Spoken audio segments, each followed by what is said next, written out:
Labour is now on the slide in the polls, and there is now a news poll which shows analysis that in Victoria, WA, and South Australia, Labour is absolutely tanking.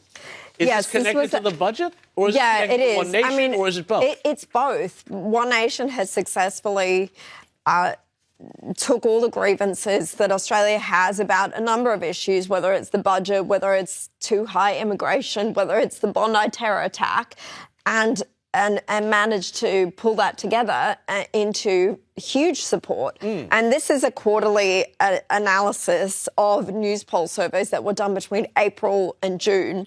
So it found that One Nation is actually strongly backed by both men and women, and it's backed by both younger and older voters who have left Labor and the coalition as well. Right. Picture this. A political party the commentariat wrote off as a relic just cracked open Australia's voting map like a walnut, and nobody in Canberra saw it coming. Grab a coffee because this one has twists. Quick favour, if you are loving this breakdown, let me see you hit that subscribe button. Over 90% of viewers have not yet. Please do. It is free, takes a second, and means the world to us. Thanks if you did. Now, back to the show. It's interesting, the demographics. You know, you'd think younger people would be, and have generally been, on the more progressive side of politics, but now they are looking to One Nation to park their vote. And it's interesting. I had a really interesting chat the other day, Caleb, to an MP with one of the major parties. This MP represents an area of a big city that has a lot of sort of second and third generation Greek, Italian migrants still in that. She told me that it's particularly young men, these young men who come from many ethnic communities, who are all in on One Nation. They do not care about the multicultural thing. They're the ones who are ambitious to start businesses, you know, whatever the business they want to do, trades, whatever.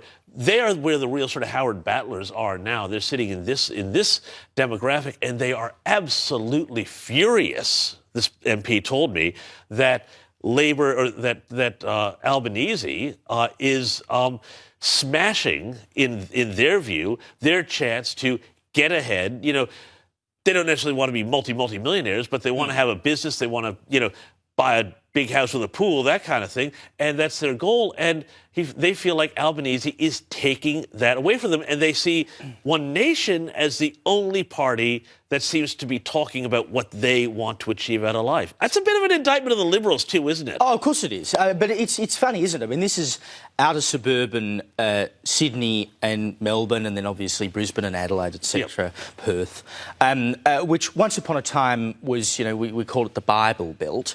But the demographics have changed in a lot of those areas. It's not the sort of white bread Bible Belt that it used to be. It does have much more ethnic diversity. But those people living in those areas still fundamentally want the same things that the old Bible Belt wanted. And I think there's been a tendency to overstate the racial element of how people vote when it comes to Labor, Liberal and One Nation. I mean, there's been all this concern that, you know, if the Libs do preference deals with One Nation, it'll scare off Indian voters and all this sort of stuff, right?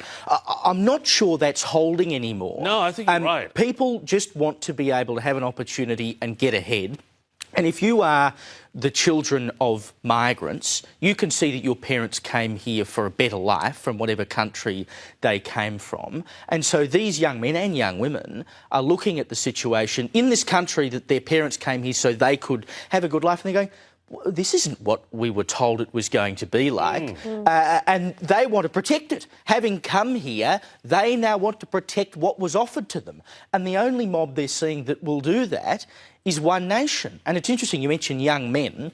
And of course, this analysis of the news poll says that there's sort of an equal support for One Nation between men and women. But against all of the trends you've seen in terms of polling that young men are skewing to the right, which is true, and young women are skewing to the left, a large part of what has driven the rise of One Nation has actually been a change in the female vote as well. Women, who we are told, you know, oh, they're all left-wing and they're not going to like any of this business, They are going, if you look at the polling, to One Nation too. It doesn't surprise me because you think of the people who have been most affected and hurt by the fact that we've lost opportunity in this country, things like the opportunity to raise a family on a single income. It's women who get hurt by this stuff. But here is where it gets properly interesting. Cost of living pain, immigration anxiety, security fears sharpened by the Bondi terror attack. One Nation bundled all of it and sold it to a coalition of voters nobody expected to sit at the same table. Speaking of tables, let us talk about who is actually pulling up a chair. Men and women, almost evenly, young and old, together, and notably, children of Greek, Italian and other migrant families, the very demographic Labour assumed was locked in forever. Meet the new Howard Battlers, ambitious kids of migrants who did not inherit ideology, they inherited a mortgage dream. Small business, home ownership, the big house with the pool, that's the scoreboard, and they feel like the game has been rigged against them under Albanese. Their parents crossed oceans for a better life. The kids are watching that promise get smaller every quarter, and they are furious about it. Yeah, I mean, Caroline, I think that there's something interesting, too, that's counterintuitive to where, and, we know who some of the pollsters are who constantly pump this line out that, you can't, the more ethnically diverse suburbs, they're the ones that are going to vote Labour. And my read on it is actually that it's more the children of established, for lack of a better word, sort of several generations Australian families who are much more all in on the left-wing politics, and they want to get their humanities degree and a job at SBS, and somehow be able to afford to live in the inner city on that sort of salary. And then here we got another flyover. Sorry, I'm just going to stop you here. Look at that. What do we got there?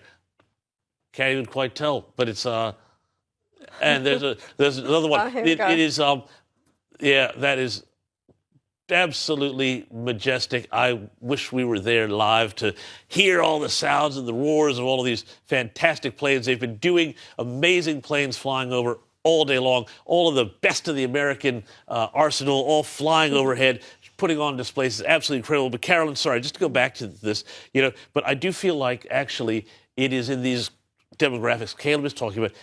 That is actually where those Howard Battlers now exist and live. And I think that that's a really, really good thing for Australia if they're rejuvenating Australia with that enterprise spirit. And also, Pauline Hanson's One Nation has addressed the high immigration rates in a way that the coalition has been too scared to. And we know with a lot of migrants that they have come here. There's this shut the door idea, right? Shut their door behind them.